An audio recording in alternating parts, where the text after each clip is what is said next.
Hai, Assalamualaikum warahmatullahi wabarakatuh. Perkenalkan, saya Siti Fatima dari kelas 12 IPS 1. Jadi, di sini saya akan menjawab pertanyaan dari Ibu Ratna selaku pengajar PKWU saya. Nah, jadi di sini saya akan menjawab soal nomor 4, di mana apa saja komponen yang perlu Ananda persiapkan ketika melakukan perencanaan usaha budidaya unggas pedaging. Nah, menurut jawaban saya, yang pertama adalah menentukan jenis ternak yang akan dibudidayakan. Maksudnya adalah, pilihlah jenis unggas yang laku di pasaran atau kompetitornya lebih sedikit. Dan yang kedua ada menentukan lokasi kandang. Nah, maksud saya, carilah lokasi kandang yang aman, yang nyaman dan tepat untuk menghindari bakteri atau penyakit yang datang yang akan menggerogoti si unggas tersebut.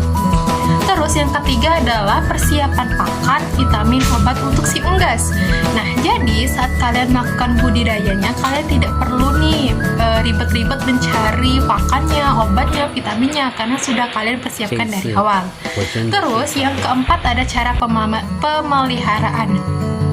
Nah, cara pemeliharaan ini termasuk dalam komponen persiapan perencanaan, karena kita harus mengetahui nih cara pemeliharaan yang kita gunakan ini apa. Nah, pemeliharaan ini mencakup dalam memelihara kandang, memberi makan, vitamin dan obatnya berapa kali sehari untuk si unggas. Terus yang kelima ada penentuan rencana panen. Nah, penentuan inilah yang menjadi titik kesuksesan dalam berternak atau dalam berproduksi. Terus yang keenam adalah perencanaan melakukan strategi pemasaran. Jadi saat kalian melakukan analisa pemasaran, kalian harus tahu nih strategi pemasaran apa yang harus kita pakai dan siapa target pembelinya. Menurut saya dalam unggas pedaging ini target pembelinya adalah semua elemen masyarakat, karena pencinta daging itu tidak memandang umur, dari yang muda sampai yang tua. Terus yang ketujuh ada perencanaan pembuatan analisa pesaing. Nah, maksud saya saat kalian melakukan budidaya, terutama unggas pedaging ini pasti ada dong yang sama dengan unggas yang kita lakukan. Nah, itu disebut dengan saingan kita. Nah, pesaing berarti maksudnya kita harus mengetahui nih kekuatan dan kelemahan dari pesaing kita, dan kita bisa belajar dari kekuatannya apa, kelemahannya apa dari si pesaing kita. Dan terus ada yang kedelapan, yang terakhir itu adalah penghitung pembiayaan. Pembiayaan juga termasuk dalam komponen persiapan perencanaan, karena kita nih harus mengetahui nih kira-kira kita nih bakal untung atau rugi nih yang biaya yang kita keluarkan. Nah, komponen biayanya ini, dokumennya ini mencakup laporan keuangan, laporan kas, dan laporan pengembalian modal. Dan yang nomor 5 soalnya adalah jelaskan langkah-langkah perencanaan usaha budidaya unggas pedaging. Menurut saya jawabannya adalah yang pertama adalah menentukan jenis ternak. Jadi sama saja kayak yang tadi,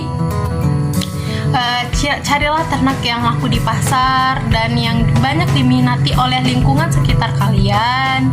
Ya, contoh ternaknya itu adalah ayam, itik, bebek, angsa. Nah, jadi carilah jenis-jenis ternak ini yang banyak diminati oleh masyarakat di sekitar kalian. Terutama di daerah saya itu adalah ayam. Terus yang kedua adalah menentukan lokasi kandang. Maksudnya carilah kita lokasi yang nyaman dan aman untuk unggas, agar si unggasnya tidak berkeliaran keluar dari si kandangnya. Jadi dia aman, nyaman di kandangnya sendiri atau di rumahnya sendiri. Dan yang ketiga terakhir adalah menentukan skala usaha akhir. Nah, jadi skala usaha akhir ini guna untuk mengurangi resikonya.